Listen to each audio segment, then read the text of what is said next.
Hey everybody, my name is Jeff Edwards and I am presenting my NDEE portfolio final reflection. A little bit about the process. I decided to start taking classes about a year ago in March, and I have taken the 6 courses required, and this is the final part of the 7th course, which is the practicum, and I'm going to take you through a little bit of the key stuff that we did here. So um, some of the candidate info that we have in here. I put together an artifact folder. So this folder was really nice because I was able to put this information all together. And I even organized out all the different courses that I took with the different files that I had, and it made it so that I had all of the documents in hand for my activities and the things that I used. Here's a quick look at the program completion timeline. This is a video that we did. It kind of gave you an outline of how you got to this point in your life and what led you to want to be a building leader, and the process and maybe the outline of what it would look like and when you might finish. So I would be at the end of this program completion, which is an awesome for me. I feel, because it was all done in a year. So. There was a goals template, a personal goals template as well. You kind of went through what your past experiences were and where you're at right now and what you would like to do now and in the future. Next, I had a little bit of my leadership philosophy, and in this leadership philosophy, I talk a lot about collaboration and unity. That's a big part of my leadership, kind of the way that I lead. Everything, I've always used the word together as kind of our word as a group. When I was coaching, when we're teaching, everything is done and shared and is together.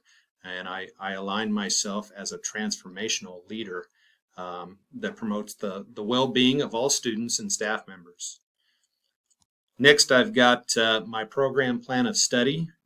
This was put together and lined out. Basically, you can see that I was able to stay on course here, and I am finishing up the practicum currently. So yes, I was able to stay on with the plan of study. My resume was put together as a part of the prerequisite activities before we started the practicum. So I've got a resume all ready to go, although I do have a job already as a building principal. I received my job before I completed all of the work here at Fort Hays, so I was very fortunate there. So learning along the way and using the different activities that I've learned through the Fort Hays program to make myself a better school leader. Next, we're going to take a look at some of the activities. I've got my annotated bibliography. I will say honestly that this one was a little bit overwhelming as I looked at it initially. You have so many topics that you have to, and questions that you have to answer, and then you have to look up and find information about each one of the questions with your own sources, and then write a summary, assessment, and reflection on that. 36 different sources that I was able to find, and this ended up being a lengthy document, but it's probably one of the biggest helps that you have as a school leader, because you're able to reflect back on many different scholarly articles that might be able to help you out. So this process was a longer process, but after I got the hang of it and got rolling, it didn't take quite as long as what I thought it might. So next, we've got my activity log and spreadsheet. So when I picked out an activity, I would log it into this, and then it would populate itself onto this activity log spreadsheet here. As you can see, I have 5 district activities, which was required. I have 8 elementary activities and 9 secondary activities. And the reason I chose to split it up almost even with the elementary and secondary is because as a school leader here at Lynn, I actually have pre-K, which is 3-year-olds, all the way to 18-year-olds in their senior year. So I kind of spread out all of my activities that I did. So next we've got the activity component tracker, and the component tracker itself kind of lets you select out what different PLO and CLO standards that you wanted to go after, and then it made it nice and easy so that you could go through and you could find, or you could mark in the courses that were required for each section. So each section had to have a district, elementary, and secondary. Every once in a while there were more than 3, so you could add in 2 of them.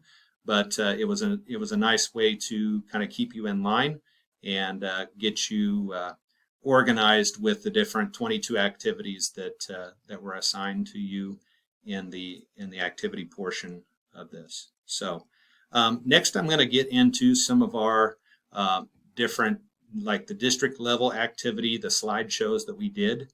So in this, in the district level activities, I'm going to highlight a few of these. So one of the first ones that I talked about here was the EDL 850 in Module 3. We examined leadership styles and ethics. I really liked this here because it made me reflect on who I was as a leader and how things how my school would look like in the future. And so my ethical leadership philosophy and style was put into use in this first year as I was a principal. Next, we had a little bit on equity, inclusiveness, and cultural responsiveness, and we did an investigative activity in the inclusive school culture.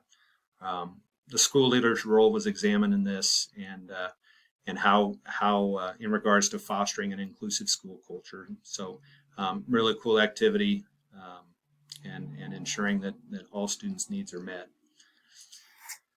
We also, the communication methods, I really like this one because I was able to put on display some of the communication methods that our school uses. One of the ones that I can mention that we use is the ThrillShare app, which allows us to push out information to Facebook, Twitter. It can go directly to the parents' phones. It can be a phone call. It can be a voice record. But it makes it so that your communication is easy. You can have it constantly and consistently, and it can be received by multiple means. So I really did like this one as well. Next, we took a look at some school-based budgeting, and this school-based budgeting, the leader's role was examined in regards to evaluating resourcing needs and yearly planning, which supports school improvement and school development. This was a good one because I feel like I was a little behind on the budgeting side of things in terms of understanding my role as a principal when I first stepped into my job. And then the last one that we had here was our KEEP evaluation. I had actually done 5 KEEP evaluations already for Fort Hays because I have a couple of transition to teaching teachers here, and those teachers get 2 KEEP evaluations per semester. And so I was familiar with this, and then I also was able to evaluate one of the Fort Hays State special ed student teachers as well. So it was a good activity, and one that is definitely relevant as we look to continue to grow as both as leaders, providing actionable feedback and evaluating others to make them the best they can be.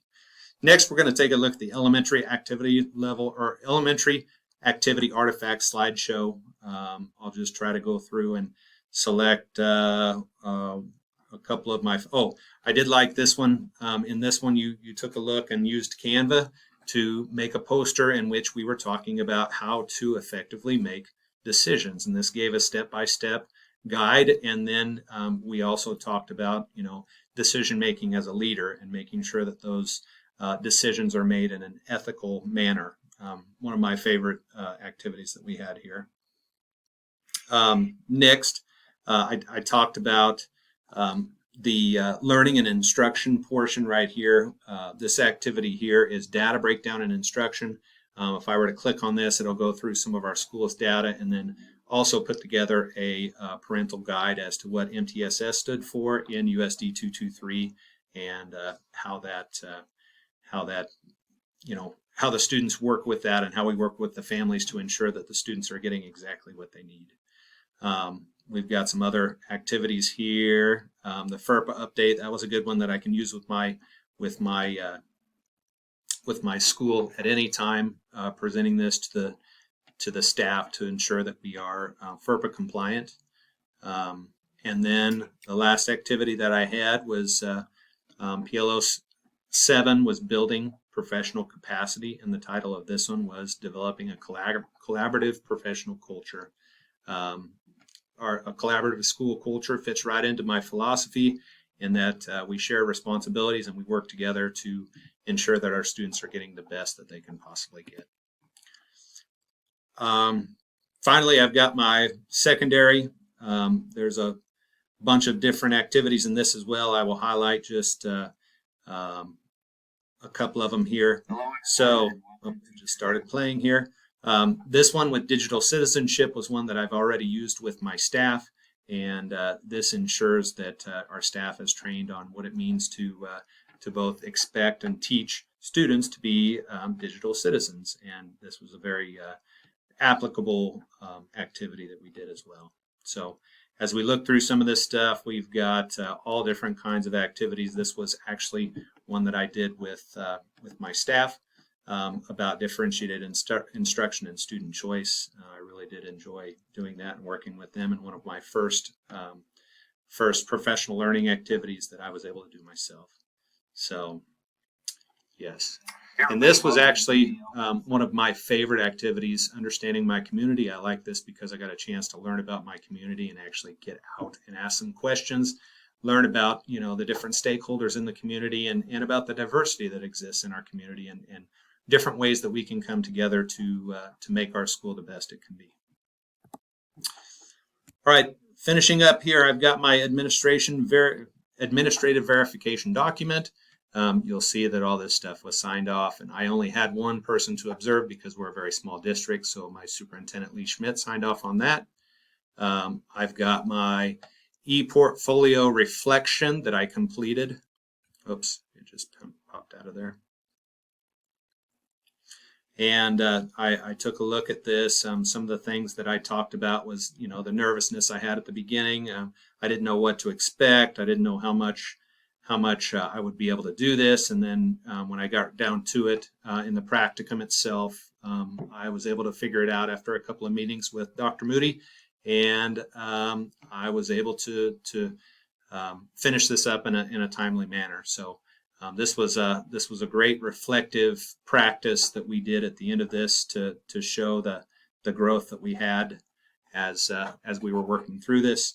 I especially liked at the end here where we went through each of the courses that we had, and we took a look at the different activities that we did and how they applied to us as a leader and the impact that they have on us as a leader. I will say that many of these activities that I have listed in here, I've already put to use. I've sent on with some of the staff members when they have questions. I've referred to some of the financial stuff when I was learning about building finance. This activity here was a nice way to reflect and show what we had done throughout the entire time in this program. So, and the last thing that I've got here is my e-portfolio highlight video, and obviously I'm making it right now, so my last little bit will be to finish up this video and to put it into this NDE ePortfolio presentation, and I will be done. So I thank you very much for taking the time to listen to my presentation. I've enjoyed the classes and the growth that has happened over the last year, and I've enjoyed getting to work with Dr. Moody and my professors to complete this in a very quick manner, and I look forward to how I can apply this in the future as a building leader. Thank you.